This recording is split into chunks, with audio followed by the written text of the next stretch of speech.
예, 오늘 우리가 묵상할 본문 말씀은 열왕기하 제11장입니다. 구약성경, 제가 가지고 있는 성경은 580페이지입니다. 열왕기하 11장 전체를 한 말씀씩 천천히 저와 여러분이 한 절씩 이렇게 읽겠습니다. 조금 정신을 집중해서 읽으시면은 내용을 파악하고 이 스토리를 이해하는 데는 전혀 어려운 점이 없는 그런 본문입니다. 1절부터 교독하시겠습니다. 아하시야의 어머니 아달랴가 그의 아들이 죽은 것을 보고 일어나 왕의 자손을 모두 멸절하였으나 요람 왕의 딸 아하시야의 누이 여호세바가 아하시야의 아들 요아스를 왕자들이 죽임을 당하는 중에서 빼내어 그와 그의 유모를 침실에 숨겨 아달랴를 피하여 죽임을 당하지 아니하게 한지라. 요아스가 그와 함께 여호와의 성전에 6년을 숨어 있는 동안에 아달랴가 나라를 다스렸더라. 7째 해에 여호야다가 사람을 보내 가리 사람의 백부장들과 호위병의 백부장들을 불러 데리고 여호와의 성전으로 들어가서 그들과 언약을 맺고 그들에게 여호와의 성전에서 맹세하게 한 후에 왕자를 그들에게 보이고 명령하여 이르되 너희가 행할 것이 이러하니 안식일에 들어온 너희 중 3분의 1은 왕궁을 주의하여 지키고 3분의 1은 수로문에 있고 3분의 1은 호위대 뒤에 있는 문에 있어서 이와 같이 왕궁을 주의하여 지키고 안식일에 나가는 너희 중 2대는 여호와의 성전을 주의하여 지켜 왕을 호위하되 너희는 각각 손에 무기를 잡고 왕을 호위하며 너희 대열을 침범하는 모든 자는 죽이고 왕이 출입할 때에 시위할지니라 하니 백부장들이 이에 제사장 여호야다의 모든 명령대로 행하여 각기 관할하는 바 안식일에 들어오는 자와 안식일에 나가는 자를 거느리고 제사장 여호야다에게 나아오매 제사장이 여호와의 성전에 있는 다윗 왕의 창과 방패를 백부장들에게 주니 호위병이 각각 손에 무기를 잡고 왕을 호위하되 성전 오른쪽에서부터 왼쪽까지 제단과 성전 곁에 서고 여호야다가 왕자를 인도하여 내어 왕관을 씌우며 율법책을 주고 기름을 부어 왕으로 삼음에 무리가 박수하며 왕의 만세를 부르니라. 아달랴가 호위병과 백성의 소리를 듣고 여호와의 성전에 들어가 백성에게 이르러 봄에 왕이 규례대로 단 위에 섰고 장관들과 나팔수가 왕의 곁에 모셔 섰으며 온 백성이 즐거워하여 나팔을 부는지라. 아달랴가 옷을 찢으며 외치되 반역이로다 반역이로다 하매 제사장 여호야다가 군대를 거느린 백부장들에게 명령하여 이르되 그를 대열 밖으로 몰아내라. 그를 따르는 자는 모두 칼로 죽이라 하니 제사장의 이 말은 여호와의 성전에서는 그를 죽이지 말라 함이라. 이에 그의 길을 열어 주매 그가 왕궁의 말이 다니는 길로 가다가 거기서 죽임을 당하였더라.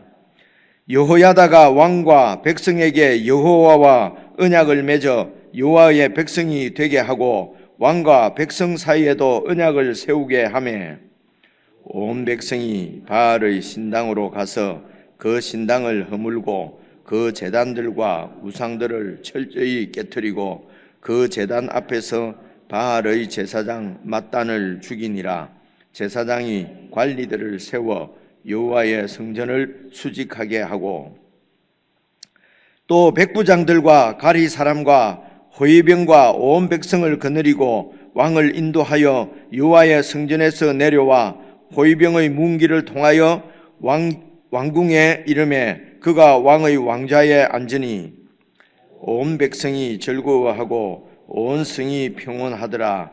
아달랴를 무리가 왕궁에서 칼로 죽였더라. 함께 읽겠습니다.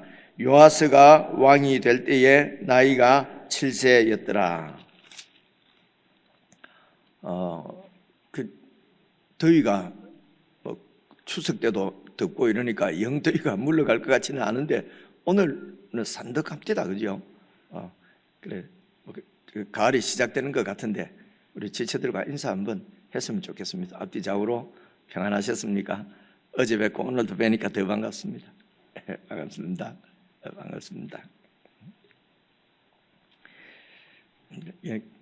그냥 얘기인데요. 제가 처음 부임을 해서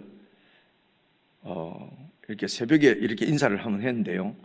끝나고 가면서 센스 없는 그 목사라고 그 꾸중을 많이 들었어요. 이게 무슨 말인가 이해가 안 와가지고 그 뒤에 알고 보니까 이런 얘기였어요. 그 자매님들이 다시 말하면은 아침에 그냥 급히 나온다고 그걸 맨얼이라고 그러던가? 뭐라고? 생얼이라고 그럽니까? 생얼이라는 거야. 근데 인사하게 했다는 거지. 센스가 없다고. 사실은 생얼로 마주보고 그대로 토용 이렇게 받아 수용하고 그대로 교제하고 이게 진짜죠. 다 가면을 쓰고 꼭 그렇게 해야 이제 그런 게 자꾸만 우리 막 속도 감추고 그게 외식하는 것 아니겠습니까? 그죠? 이대로 그냥 이렇게 받아 줄 수 있으면 참 좋겠습니다. 얼마나 반가워. 생얼은 생얼대로 이쁘고 또 화장을 좀 하면 뭐 한 대로 잘생기고 뭐 그런 거 아니겠습니까? 자, 오늘 말씀은 이게 뭐 내용은 이렇게 이제 크게 어렵지 않은데 일단 이름들이 많이 나오기 때문에 이런 이름들이 그래도 조금 이래 설교만 이래 들어가지고는 자꾸 잊어버려요. 물론 이런 걸 뭐 외우고 뭐 할 필요는 없는데 이제 이게 좀 이렇게 이름이 조금 익숙해지면은 성경을 이제 이렇게 이해하고 적용하기에 훨씬 좋습니다. 그래서 1절에 보시면은 일단 아하시아의 어머니 아달랴가 그의 아들이 죽은 것을 보고 일어나 왕의 자손을 모두 멸절하였으나 이래 돼 있지 않습니까? 그래서 지금 아하시아가 뭐 계속 들었잖아요, 그죠? 아달랴, 딱 느낌이 아달랴는 누군지 딱 알 수 있지 않겠습니까? 아달랴가 이세벨의 딸이에요, 그죠? 일단 아달랴는 이세벨의 딸이다. 그 이세벨은 그 북쪽 이스라엘 나라 이스라엘의 그 아합 왕의 아내였단 말입니다, 그죠? 그래 이 이세벨이 이게 그 이제 두로 사람이죠. 두로의 공주였단 말입니다. 두로인가. 그런데 이제 거기가 아마 두로 이런 이름은 혹시 틀리더라도 거기가 바알 신앙의 본거지였어요. 그런데 이 아합 왕이 바알 그러니까 아합 왕의 뭐 아버지가 그렇게 결혼을 시켰겠죠, 그죠? 이런 그 북이스라엘이 바알 여호와를 섬기는 이스라엘이 바알의 본거지인 그런 그 두로 나라의 공주와 이런 게 이제 정략 결혼이겠죠. 지금처럼 뭐 소개팅하고 혹은 뭐 연애했겠습니까, 그죠? 정략으로 결혼했다는 것은 외교적인 관계를 맺었다는 거예요.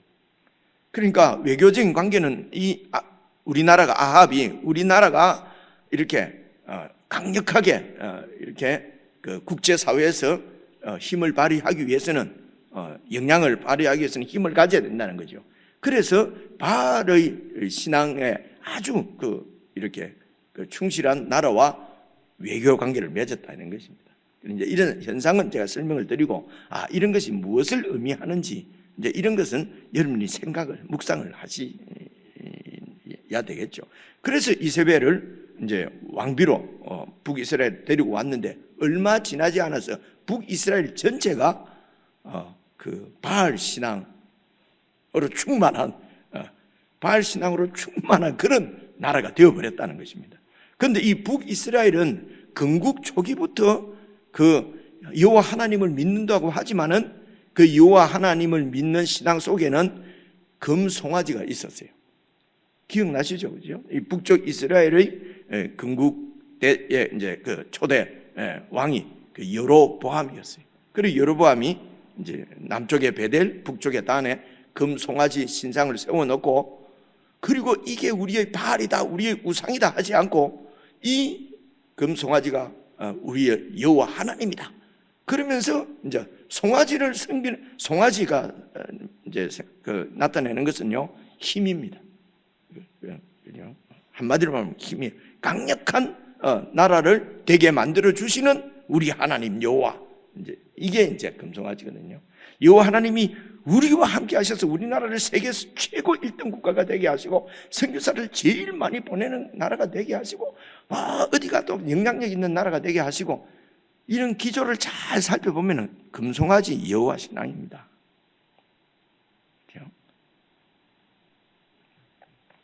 그러니까 이제 이런 생각들을 좀, 이런 걸 묵상이라고 그러거든요. 깊이 잘 생각을 해보셔야 한단 말입니다. 그죠? 무조건 목사님들이 하는 대로 따라가지 말고 내가 성경을 보고 생각을 하셔야 된다는 것입니다. 그죠? 그 마음대로 생각해갖고 목사님하고 틀리게 하면 어떻습니까? 목사가 틀리면 목사가 바꿔야죠. 그죠? 왜 그렇게 할 수가 있냐면은 성령님이 살아계시잖아요. 그분이 말씀을 통해서 우리에게 말씀하시면, 그냥 말씀 없이 성령이여 이러면은요 자기 생각대로 해요. 그래서 그렇게 하지 말라는 것입니다. 그래서 성경을 읽고 묵상을 하고, 성경을 읽고 이게 무슨 그렇게 하려고 하면은 전반적으로 신학적으로 혹은 역사적으로 문화적으로 좀 아는 게 좋아요. 그래서 저희들이 이제 그런 정도만 좀 이렇게 설명을 드리려고 하는 겁니다. 우리 목사님, 전도사님들 이 말 다 드려야 되는데 그런 정도만 설명을 잘 하고 여러분들이 이제 묵상을. 근데 이게 이제 연세가 들어가면 잘 안 된다 그런데요. 연세가 들어가면은 더 잘 돼요. 왜냐하면 삶이 풍부하니까요. 그러니까 지금까지 들어온 이야기도 많고 많이 묵상을 했기 때문에 연세가 들면은 더 잘 됩니다. 그럼 은혜가 더 깊어져요. 그래서 이게 정말 주님의 은혜를 알겠구나, 깊어지는구나 하면은 이제 돌아가실 때가 우리가 다 돼가는 거거든요. 억울하다가 아니에요. 그게 다 완성이 되어 가면은 주님께서 그냥 불러가시는 겁니다. 이 땅에 있는 동안에는 좀 더 하나님 은혜를 더 깊이 깨닫고, 지금까지 지내온 것 주의 크신 은혜라 하면은 맹성맹성한 게 아니고요. 이제 연세가 들고 그러면 가슴에 와닿잖아요. 그죠? 이게 이제 이제 막 주님이 부르시면은 그냥 여한 없이 가겠구나, 이렇게 되는 거란 말입니다. 그래서 이제 무슨 얘기야? 그래서 아달랴가 그렇게 와 있고요. 그리고 아달랴의 아들이 아시아라고 되어 있지 않습니까? 그래서 이 북쪽 이스라엘의 이제 완전히 바알 천지가 된 북쪽 이스라엘의 그 딸과 왕의 딸이 아달랴거든요. 아달랴와 그리고 남쪽에 있는 그 요람인가? 이렇게 여호사밧 때지요. 여호사밧 때 이렇게 그 딸을 이제 남쪽에 있는 유다가 또 북쪽에 있는, 그러니까 아합 왕의 그 공주를 이제 남쪽 유다의 왕자하고 또 결혼을 한 것입니다. 그렇죠? 그래서 이 아달랴가 남쪽 유다의 지금 태후라고 나와요. 태후. 그죠? 아달랴가 태후입니다. 그래서 이제 왕비도 이제 정년이 돼서 물러나면은 그냥 그걸 뭐라고 그래? 대비라고 그러잖아요. 대비. 근데 이제 정치에 관여를 해서 그 왕 뒤에서 이제 왕에게 영향력을 미치면은 그걸 태우라고 그래요. 그러니까 이제 이 아달랴가 어머니가 이세벨이잖아요. 그러니까 이제 이제 자기 아들들이 왕이 되는데, 왕이 된 것을 그대로 놔두지 않고 뒤에서 정치적인 영향력을 다 발휘했단 말입니다. 그래서 이제 태우라고 그러는데요. 태우라는 얘기가 어젠가 그제 묵상할 때 나오지요. 그래서 이제 이 아시아가 어떻게 죽는가, 이제 이런 얘기를 앞에서 잠시만 정리를 한번 해볼게요. 어디로 보냐면은요, 그러니까 이게 9장 21절 한번 봐보십시오. 연필이 있으면요, 9장 21절. 9장 21절 보시면요, 요람이 이르되 메우라 하며, 이 요람이 이제 아하시아의 그 형이지요. 그죠? 이게 이제 아합의 아들인데, 요람이 이르되 메우라 하며 그의 병교를 메운지나 이스라엘 왕 요람과 유다 왕 아하시아가, 그러니까 이 요람은 이세벨, 그러니까 아합의 아들입니다. 그리고 유다 왕인 아하시야는 아합의 딸인 아달랴의 아들이거든요. 그러니까 북쪽에 있는 아합의 외손자지요. 그래야 되지요? 외손자입니다. 그러니까 유다 왕은 아합의 외손자고 북쪽 이스라엘의 왕은 아합의 아들이고, 그러면 지금 이 요람하고 아하시야는 어떤 관계가 됩니까? 북쪽에 있는 이스라엘의 왕인 요람과 남쪽에 유다의 왕 아하시야, 다시 말하면 바알을 섬기는 여로보암 금송아지와 바알을 섬기는 북쪽 이스라엘의 왕은 요람이고, 여호와 하나님을 섬기는 예루살렘에서 여호와 하나님을 섬기는 유다의 왕은 아하시야고, 이 관계가 이 요람이 아하시야의 외삼촌입니다. 외숙부입니다. 그렇죠, 그죠? 그래서 우리가 남이냐? 우리가 원래 다윗의 후손으로서 다윗 왕의 후손으로 이렇게 같은 민족인데 우리가 혈연 관계를 맺어서 하나를 이루자, 이럴 수도 있잖아요, 그죠? 그래서 혈연 관계를 가지고 그래서 북쪽에 있는 왕이 남쪽 왕의 외숙부예요. 이렇게 해서 하나를 이루는 것이 사실은 큰 의미가 없다는 것도 생각을 할 수가 있어야 돼요. 신앙으로 하나님 안에서 통일되지 않으면은 통일이 사실은 의미가 없습니다. 이제 이런 생각도 좀 해보시란 말입니다. 그죠? 그래서 교회가 하나 되는 것은 예수 그리스도에 대한 신실한 신앙으로 하나가 되는 거지, 그건 아닌데 그냥 우리가 그냥 교회도 혈연으로 지연으로 학연으로 이렇게 해놓으면은 파벌이 생기고 싸움이 생기는 거거든요. 그죠? 이런 생각들도 좀 이래 해보시고요. 그래서 이 요람과 외숙부와 조카가 이제 같이 이제 이렇게 이제 전쟁을 이제 하러 가다가 그 위에 아람하고 이제 전쟁을 하고 이제 했죠, 그죠? 근데 계속해서 봐보십시오. 요람과 유다 왕 아하시야가 각각 병거를 타고 가서 예후를 맞을새 이스라엘 사람 나봇의 토지에서 만나매. 그래서 이 나봇이 이 아합 왕이 나봇의 땅을 뺏은 겁니다. 권력을 가지고. 그래서 그 당시 이스라엘은 조상으로부터 물려받은 땅을 팔거나 다른 땅을 사서 자기 이렇게 하지 못하도록 율법으로, 그렇게 하나님의 율법으로 정해져 있었어요. 그래서 이 나봇은 조상으로 물려받은 상속받은 이 땅을 절대로 팔 수 없습니다. 근데 그 땅이 탐이 나서 그렇게 해서 이 아합이 그 땅을 내어놓으면 팔지를 않으니까 집에 와서 애기처럼 막 투정을 부리잖아요. 그래 이세벨이 나봇을 죽여버리고 괴계를 써서 죽여버리고 그 땅을 뺏었어요. 이건 하나님에 대해서 정면으로 도전이잖아요, 그죠? 그래서 이제 그 생각을 하고요. 여기에서 이제 여러분 요람이 죽습니다. 이제 예후가 요람을 죽이고요. 그리고 27절 보시면은요, 유다 왕 아하시야도 이 예후가 죽입니다. 그래서 북쪽 왕, 남쪽 왕이 다 죽어버렸어요. 그렇죠? 누구에게요? 예후에게 죽었어요. 그리고 9장 30절 한번 봐보십시오. 30절 보시면요, 예후가 이스라엘에 오니 이세벨이 듣고, 이세벨도 이 지금 그 아합 왕의 왕비지요. 이세벨도 예후에게 죽습니다. 그러니까 예후가 이세벨도 죽이고 이세벨의 아들인 그 요람 왕도 죽이고, 그리고 외조카인 그 이세벨의 딸의 아들인 남쪽 왕 아하시야도 죽였습니다.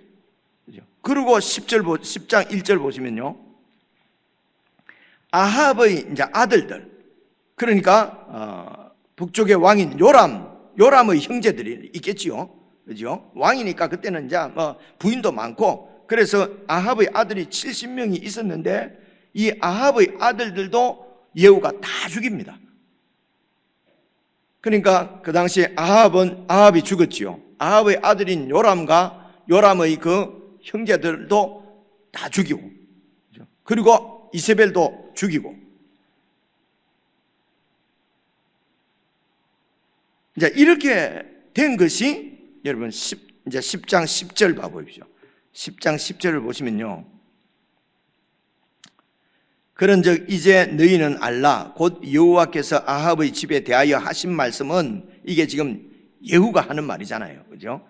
여호와 하나님께서 하신 말씀은 한 말씀도 땅에 떨어지지 아니하리라. 여호와께서 그의 종 엘리야를 통하여 하신 말씀을 이제 이루셨다. 그래, 엘리야가 하신 말씀이 뭐냐면요, 이게 제가 지금 말로 설명하는 것보다도 여러분 성경을 열왕기상 21장에 나오거든요. 찾아서 이렇게 읽어보면은 그냥 알 수가 있어요. 열왕기상입니다. 앞으로 조금만 넘겨보면요, 열왕기상 21장, 열왕기상 21장 앞으로 넘기면은요 554페이지입니다. 554페이지. 열왕기상 21장 보시면요 19절 한번 봐보십시오. 21장 19절.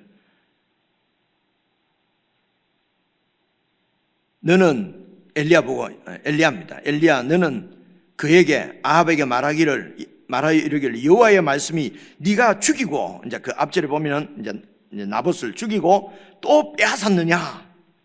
왕이 백성들을 보호하고 돌봐야 되는데 왕이 자기 욕심을 채우려고 권력을 가지고 괴계를 써서 땅을 빼앗은 것입니다.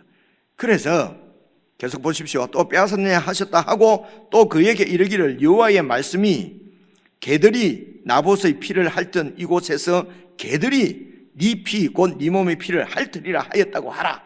하나님께서 아합에게, 바로 나봇의 그 포도원이 있는 것이 이스라엘 그 평야예요. 그곳에서 네 피들 개들이 핥을 것이다. 이렇게 저주를 선포를 했다는 것입니다. 그리고 쭉 내려가서요 21절 보시면요, 여호와의 말씀이 내가 재앙을 네게 내려서 너를 쓸어버리되 네게 속한 남자는 이스라엘 가운데 매인자나 노인자나 다 멸해버리겠다. 그래서 아합에게 속한 아합의 핏줄은 다 다 내가 심판하겠다. 유가 또 내 집이 느밧의 아들 여로보암의 집처럼 되게 하고 아이야의 아들 바하사의 집처럼 되게 하리니 이는 네가 나를 노하게 하고 이스라엘이 범죄하게 한 까닭이다. 왕이 백성들을 범죄하게 만들었다는 것입니다. 그래서 그 바하사의 집처럼 여로보암의 집처럼 완전히 멸절시켜 버리겠다는 것입니다. 그렇게 해서 29절 보십시오. 그런데 아합이 내 앞에서 겸비함을 네가 보느냐. 그러니까 아합이 너무 놀래가지고 반응을 한 것입니다. 아이고 용서해 주십시오. 하나님은 이러면요 좀 용서만, 그래서 이렇게 말씀하십니다. 그가 내 앞에서 겸비함으로 내가 재앙을 저희 시대에는 내리지 아니하고 그 아들의 시대에야 그의 집에 재앙을 내리리라. 이제 이렇게 말씀하셨거든요. 그리고 오늘 이제 여러분 그 11장 다시 한번 와보십시오. 그래서 지금 이 아하시야는 남쪽 왕인데 죽었습니다. 자기 숙부인 요람하고도 같이 죽었거든요. 그죠? 죽었고. 그리고 그 아합의 이제 아들들, 손자들, 다 죽었습니다. 그죠? 그리고 어제 말씀을 하나 더 봐야 되겠네요. 10장의 12절입니다. 10장 12절. 예후가 일어나서 사마리아로 가는데 도중에 목자가 양털 깎는 집에 이르러 13절. 예후가 유다의 왕 아하시야, 이제는 유다에 있는 왕 아하시야는 지금 죽었는데 아하시야의 형제들을 만나 묻되 너희는 누구냐 하니 대답하되 우리는 아하시야의 형제라. 이제 왕자들과 태우의 아들들에게, 태우라고 그러잖아요. 왕자들과 태우의 아들들에게, 그럼 북쪽에도 왕이 죽었고, 그래서 태우가 누굽니까? 이게 북쪽에서 이 태우는 이세벨을 얘기하는 겁니다. 그죠? 이세벨은 죽었는데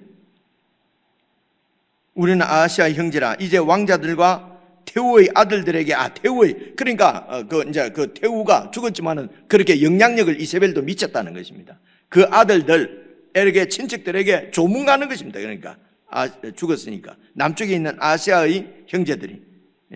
그런데 여기에서 예후가 이 남쪽 유다 왕 아시아의 형제들도 다 죽여버립니다. 그러니까 지금 아합의 핏줄은 친가든 외가든 지금 북쪽 남쪽에 다 죽었다는 것입니다. 이렇게 된 것이 바로 나봇의 그 땅을 아합이 빼앗은 것이 결정적인, 요즘 나오는 뭐 스모큰 건인가, 결정적인 게 하나님이. 그래서 네가 이 나봇의 땅에서 다 죽을 것이다. 그죠? 이제 봐보시죠. 이제 남은 사람은 남쪽 유다 왕의 아시아 왕의, 그러니까 그 아들들, 아시아 형제들은 다 죽어버렸으니까요. 여기였어요. 그죠? 근데 그 아들들이 있지 않습니까? 오늘 그 아들들이 다 죽습니다. 이제 그 얘기입니다. 봐보십시오. 아시아의 어머니 아달랴가 그의 아들이 죽은 것을 보고 일어나서 왕의 자손들을 다 죽여버립니다. 자기 손자입니다. 자기 손자를 다 죽입니다. 이 아달랴가요. 이제 아시아 왕이 죽었으니까 그 왕자 중에서 왕이 될 거 아닙니까? 그죠? 자기 손자들 중에서. 그래서 왕이 될 만한 손자들을 전부 다 죽여버리고, 그리고 자기가 왕이 되는 것입니다. 이 아달랴가. 그죠?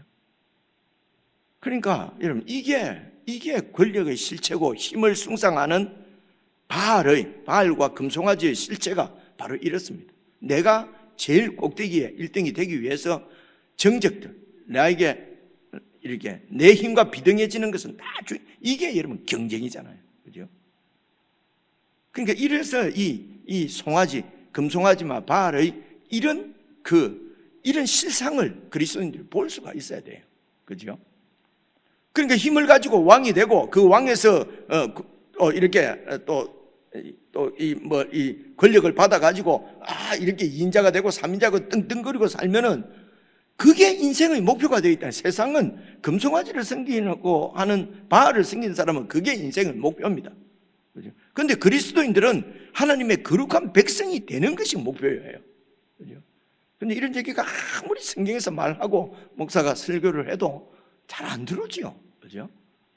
그래서 이런 것을 보여주는 것입니다. 결국은 힘을 숭상하는 이런 금송아지를 숭상하는, 그리고 그런 여호와 하나님을 섬기면서도 그런 나라를 그 북쪽 이스라엘과 친척을 맺고 이렇게 이게 결혼을 해서 인척을 맺고, 이게 다 살아남으려고 하는 몸부림이거든요. 힘을 가지려고 하는. 그죠? 근데 결국은 그 힘 때문에 다 죽습니다. 그래서 힘을 가진 게 뭡니까? 그러니까 이세벨이 아합 보고 그러지 않습니까? 당신이 왕인데 말이지 그깟 그 백성 땅 하나 못 찾습니까? 주무시고 계세요. 내가 뺏어올 테니까. 그래가지고 거짓 증인을 세우고 막 이렇게 해가지고, 그래서 이런 재판 이런 것을 여러분, 이게 고지고대로 믿을 수가 없어요. 그죠? 그렇게 해서 공식 이렇게 법대로 재판을 해가지고, 그래가지고 나봇의 땅을 빼앗아 버리는 거거든요. 사람들 눈은 다 속이고 사람들은 힘으로 다 누를 수 있어도 하나님의 눈은 피하지 못합니다. 이것을 믿는 것이 여호와 하나님을 믿는 거거든요. 이걸 안 믿으니까 이세벨은 그렇게 하는 거고요. 그죠? 이제 그런 상황입니다. 그래서 이렇게 해서 아달랴가 이제 여왕이 됩니다. 유다입니다. 지금 이건 남쪽에 그 예루살렘에서 성전에서 하나님을 섬기는 나라에 아달랴가 왕이 됩니다. 이 아달랴는 그 어머니 이세벨을 따라서 완전히 바알 숭배자입니다. 바알 숭배자가 여러분 남쪽 유다의 여왕이 됐어요. 그죠? 왕이 되기 위해서 다윗의 후손, 왕인 아시아는 다윗의 후손이잖아요. 그죠? 이 남쪽 유다의 다윗의 후손인데 그 후손들을 전부 다 죽여버립니다. 이렇게 하면은 다윗 왕손은 끊어지는 거죠. 하나님께서 다윗에게 약속하신 네 왕자가 영원히 보존되리라고 하는 이 하나님의 언약입니다. 하나님의 언약을 지키기 위해서 솔로몬이 그렇게 우상을 숭배해서 범죄했지만은 솔로몬 시대 때 나라를 멸망시키지 않고 솔로몬 바로 이후에 나라가 두 쪽으로 쪼개졌습니다. 그래서 북쪽에 10지파를 주고 남쪽에는 한 지파를 가지고 하나님께서 살려주시는 것입니다. 하나님의 은혜로 유다가 명맥이 내려오는 것입니다. 그 하나님의 은혜는 다윗하고 맺은 언약 때문에 그렇습니다. 그래서 이렇게 지켜줬습니다. 그런데 지금 이 아시아 시대 때 와가지고 다윗의 왕손이 전부 다 죽었습니다. 아달랴가 다 죽인 거죠. 그죠? 근데 사실은 하나님이 심판하시는 것은 북쪽 아합의 씨를 다 죽이라고 하는 것인데, 이 아합하고 남쪽 왕이 또 인척관계를 맺는 바람에 이 아합의 외손자들이 되니까 다 죽인 것입니다. 그것도 자기 어머니 손에, 할머니 손에. 이렇게 되면은 하나님의 언약이 끝납니다. 그래서 하나님이 한 아이를 숨겨두시는 것입니다. 이게 하나님의 언약적인 사랑, 언약적인 은혜입니다. 그렇죠? 그래서 아달랴의 딸이 이 자기 조카를 숨긴 거잖아요. 어머니는, 그 엄마인 아달랴는 다 왕손을 다 죽이려고 그러고, 그 딸이 자기 조카를 숨겨서. 근데 이 아달랴의 딸은 남편이 제사장이었어요. 그 제사장이 여호야다지요. 그죠? 4절 보시면요, 7째 해에 여호야다가 이제 작전을 짭니다. 이 내용은 이렇습니다. 들어오는 자, 나가는 자는요, 그 경비병이 있을 것 아닙니까? 그죠? 그래서 들어오는 경비병은 당번이고, 이제 나가는 경비병은 비번입니다. 이제 뭐 하루 이렇게 교대 근무하는 거지요. 그런데 들어오는 경비병들은 이제 뭐 이렇게 왕궁을 지킵니까? 왕궁을 지키고. 그래서 이 아달랴 왕이 이게 동태를 지키고 있어야 되니까요. 그리고 나가는 비번인 경비병들은 성전에 와서 이제 이 요아스 아이가 이제 7살이 됐습니다. 7살이 됐을 때에 이제 왕으로 딱 세우는 것이요. 이제 그 왕으로 세워서 그리고 이제 12절 보시면요, 11장 12절, 여호야다가 왕자가 요아스지요. 요아스가 이 아시아 왕의 아들입니다. 아달랴 여왕의 손자지요. 그죠? 이 손자가 다 죽여버렸는데 하나를 못 죽인 거예요. 그죠? 그래서 이 여호야다가 이제 이게 바로 이제 그 고모부지요. 그죠? 여호야다가 이 요아스의 고모부입니다. 자기 고모의 지금 남편이니까요. 이 제사장이에요. 그래, 여호야다가 제사장이니까 이 왕자를 성전 안에서 숨겨서 그렇게 키운 것입니다. 그래서 왕자를 인도하여 내어 왕관을 씌우며, 그 다음 보십시오. 율법책을 주고, 이 율법책이 하나님과 이 백성들이 맺은 언약의 책입니다. 언약책을 주고, 이게 신명기에 왕이 세워지면은 율법책을 옆에 두라고 얘기했지 않습니까? 그죠? 하나님의 법대로 다스리라는 것입니다. 그래서 언약의 책을 주고, 그리고 기름을 부어서, 메시아죠, 기름을 부어서 왕으로 삼음에 무리가 박수하며 왕의 만세를 불렀다. 아달랴가 이 소리를 듣고 나와서, 여러분 14절 마지막에 보면요, 아달랴가 옷을 찢으며 외치되 반역이로다, 반역이로다. 그래서 이제 이 아달랴를 그래서 죽입니다. 그죠? 그리고 이제 17절입니다. 17절 보시면요, 여호야다가 왕과 백성에게 여호와와 언약을 맺어 여호와의 백성이 되게 하고, 여러분 이스라엘 백성들이 여호와 하나님의 백성이 된 것은 그들이 잘나서가 아닙니다. 충성해서도 아니고요, 헌신해서도 아니고, 하나님과 언약을 맺어서 여호와의 백성이 되는 것입니다. 그죠? 오늘 우리가 하나님의 백성이 되는 것은 하나님께서 우리와 예수 그리스도의 피를 두고, 피를 가지고 언약을 맺었기 때문에 우리가 하나님의 백성이 되는 것이에요, 여러분. 그죠? 그래서 내가 막 이래갖고 하나님의 백성이라 할 수 있냐? 우리의 뭐 잘남과 우리의 열심과 우리의 헌신으로 하나님의 자녀가 된 것이 아니고, 그죠? 하나님께서 언약을 세우셨기 때문에 그렇습니다. 그죠? 그래서 구약의 그 언약은 여러분 신의 산 밑에서의 그 언약입니다. 신약의 언약은 신의 산이 아니라 이제는 갈보리 산에 달린 예수 그리스도의 십자가에서 흘리신 피가 그 언약의 증거가 되는 것입니다. 그래서 이 언약을 배반하는 것이 반역이에요. 근데 아달랴는 뭐라 그럽니까? 너희들이 나를 배반했다, 반역이다. 진짜 반역은 이 언약의 주이신 여호와 하나님을 배반하는 것이, 그게 반역이란 말입니다. 그죠? 그래서 아달랴는 자기를 배반했다고 반역이로다.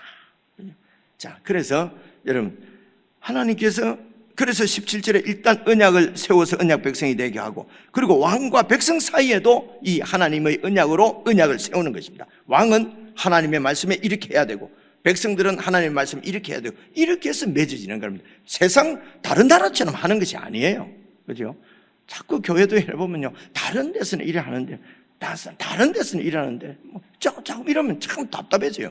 그건 다른 데서 하는 것이고 여기는 하나님 말씀대로 이렇게 바뀌어야 되는데 이게 바뀌지를 안 하는 거예요. 그죠?